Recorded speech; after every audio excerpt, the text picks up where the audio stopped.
जात पात के जौहर जानी देशवा में घोल हमार भैया, ए हमार भैया। त जानिया का बक बोल हमार भैया, ए हमार भैया। मिलजुल जिंदगी बितावा हमार भाई, चाहे होखे हिंदू मुस्लिम सिख ईसाई।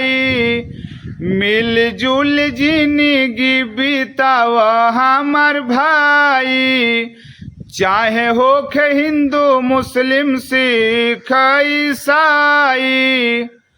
सोची समझ के बतिया मुहवा से खोले हमार भैया, ए हमार भैया।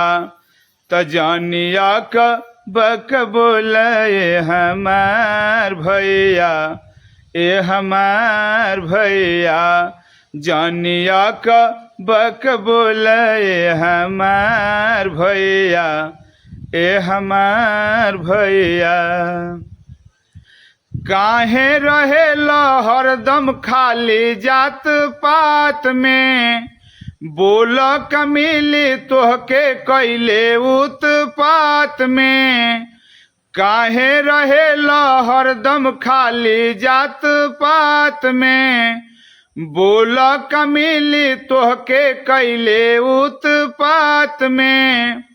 अरे बोलला से पहिले बतिया दिलवा में धोल हमार भैया, ए हमार भैया। त जानिया का बक बोले हमार भैया, ए हमार भैया। त जानिया का बक बोले हमार भैया, ए हमार भैया।